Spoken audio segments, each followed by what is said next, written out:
ఏం చేస్తూ ఉన్నారంటే యేసయ్య ఏం చేస్తూ ఉన్నారు? సాగిల పడుతూ ఉన్నారు. యేసయ్య ఎవరండి? ఎవరు యేసయ్య? ఎవరు? దేవాతి దేవుడు, దేవాతి దేవుడు, సర్వలోకములు సృజించిన వాడు, ఏమీ లేనప్పుడు శూన్యములో వాక్యే ఉన్న దేవుడు.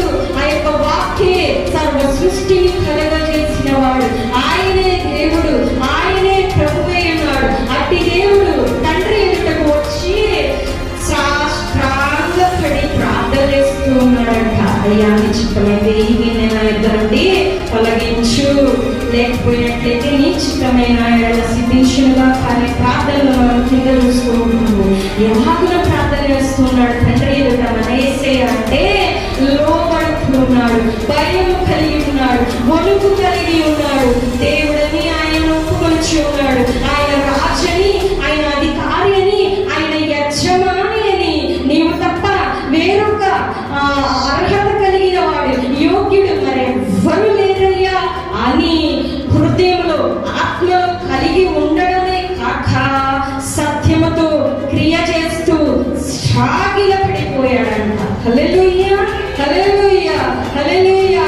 ఈనాడు మనము ప్రార్థన చేయమంటే కూర్చొనే చేసేవారు అనేక మంది ఉన్నారండి, అనేక మంది ఉన్నారు. మోకరించటము మాత్రము కూడా చేయలేరు. కనీసం మోకరించమంటే ఏదో ఇలా మోకరిస్తూ ఉంటారు. పైకి కూడా పట్టుమని 10 నిమిషాలు మోకరించలేరు. ఒకవేళ పైకి మోకరిస్తారేమో, సాష్టాంగపడి ఆరాధించేవారు ఎవరు ఉన్నారు?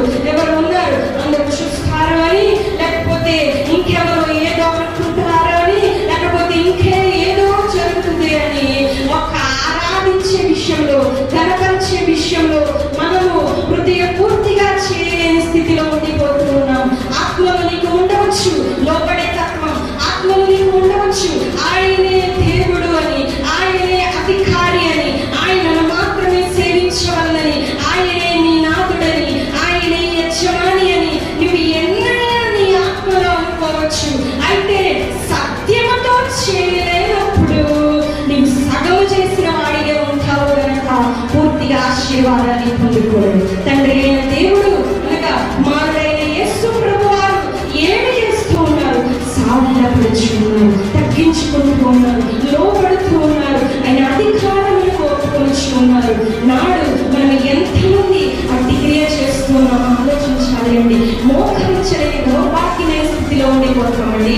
కూర్చొని ప్రార్థించే వారిగా ఉండిపోతాము. లేకపోతే అసలు పేదాలు కూడా కలగాలని ప్రార్థన చేస్తూ ఉంటారు. చేయవచ్చు అనేక